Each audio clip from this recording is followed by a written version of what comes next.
Hi everybody, Tara. Ms Terra here from Boys and Girls of Western Pennsylvania and Boys and Girls of America Virtual Club. I'd like to show you today in the area of Children's Imaginarium visual art series or sculpture series, fiber art. I consider everything that is three-dimensional in any kind of way, even if it's only small, sculpture.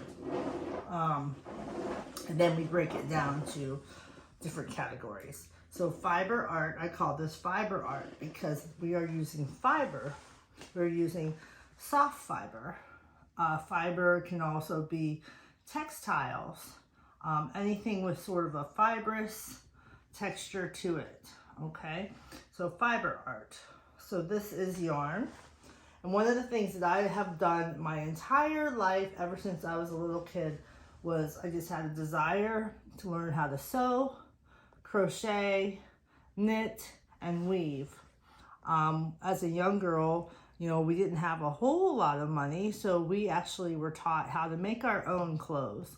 I was taught how to sew, cut patterns, sew by hand, put buttons on, and sew by machine to make my own dresses, things like that.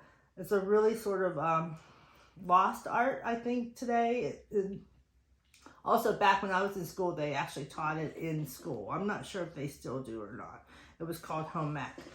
Anyways, that's a story for another time. What I want to teach you today is finger knitting, okay? This is traditional knitting, where you use your knitting needles, like so, to weave and make sort of patterns and knots to create these kinds of designs. This is going to be a great big shawl.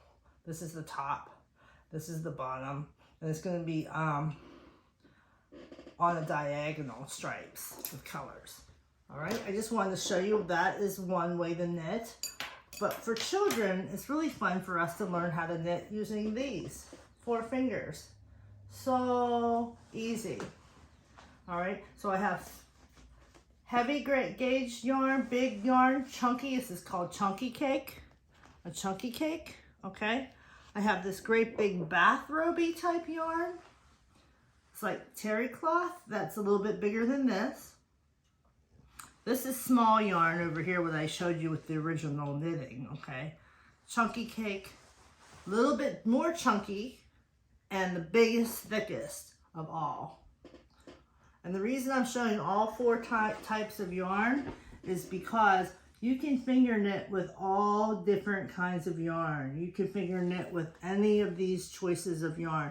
All depends on what you like and what you want to see as an end product. Okay, so this is what it looks like with the medium, with the second chunkier yarn. When your product, you can make with this process, you can make belts. You can make necklaces. I like to make chokers sometimes. Headbands, which is really fun. Bracelets. Straps for bags. Embellishment on clothing. Or you can also take these types of things and guess what? You can sew them all together in a circle and you can make rugs. All types of things that you can make with this technique. This is something that's good for young people and for older people. For social, they call it social, emotional, gross motor, all those things that help us learn and keep our brains working. Also, it's very relaxing, which is the main reason I ever started knitting and crocheting. I find it very soothing and relaxing. If I'm in a bad mood or I have a big workload or, you know, I'm just tired, it feels good to do this. I'm going to place my towel here and here we go. Here's what we're going to do. You take your yarn. Can you see my hand? Mm-hmm. Okay.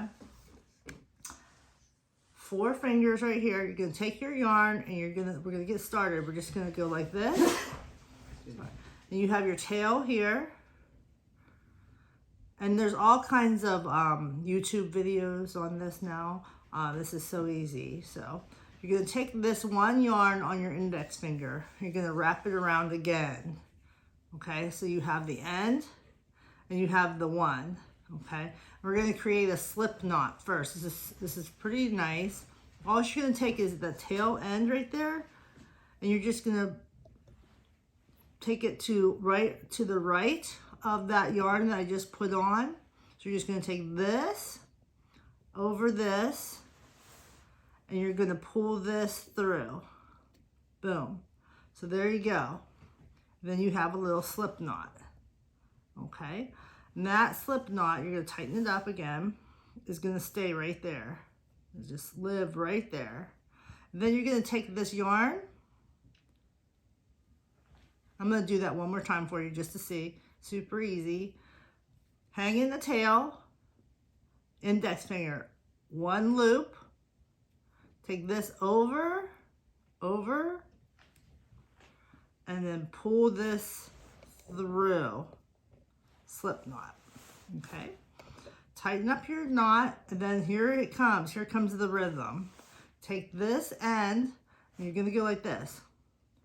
Over, second finger, over, third finger, ring finger, over, pinky finger. Okay. Now you want to do this, have a second knot. So you're going to take this end, you're going to go over your ring finger, over your tall man, and over your index finger. Okay, so there it is. You only have 2 strands on each finger. Except the pinky. Yes, except the pinky on 3 fingers. You're gonna take this bottom loop, tuck it over, bottom loop over the top, bottom loop over the top. Okay, then you're gonna pull this down just a little bit. I like to adjust mine down a little bit at every turn. Like I said, this is just take your time. This is so relaxing. Then you start with the other end. There's no rush. You go like this. Over, over, over. This time we only have 2 lines on these 3 fingers. It's always going to be these 3 fingers, these 3 fingers, back to these 3 fingers, back to these 3 fingers. There you go. Ready? Now we go over, over, over. Pull it down just a little bit. I've seen some people do these tutorials where they have the yarn all the way down here and they do a different kind of weave, but it's basically all the same principle. Okay, then you take this around, around, around, over, over, over. Now I'm going to speed this up just a little bit so I can start to show you what's starting to happen. Then we start here. Around the back, around the back, around the back. It's always around the back. Okay. Now here we go. We're going to speed it up. And then I can show you. I can see it already happening on the back end. 2, 3. Okay. Now if you look right here, this is good exercise for your hands too. I do this whenever I just want to relax and I'm listening to a TV show or something. Look what's happening. It's starting to form up. This is what it looks like on one side. This is what it looks like on the other side. Wow, it's like a braid. Yeah, it's like a beautiful braid. Now remember, this is the second from our regular yarn, which is this thin, really thin. Our first knitted yarn that I use the knitting needles with, to this chunky cake, which is this, to this thicker terry cloth, which is this, to this big mama right here, which I'm going to do later. And I have some even bigger yarn that I ordered that you can use your arms as knitting needles, and you can make great big bags or great big blankets. Wow. And that's I ordered one of those a long time ago. I haven't started doing it because I think that you need to make a full-size blanket. I think that I need like 2 or 3 more, but I'm not going to do that just yet. So anyways, how fun is this, guys? You don't need any tools. You can do this at 5 years old. 5 years old can do 4-finger knitting all the way up to adulthood. The littler ones, under 5, can just do the chain stitch knitting, which is another thing we can teach you too. Fancy schools like the Waldorf schools and curriculum, they use this to help kids gain confidence with using their hands and their eye-hand coordination and your fine motor skill development. So this is really fun though. I use it for meditation purposes.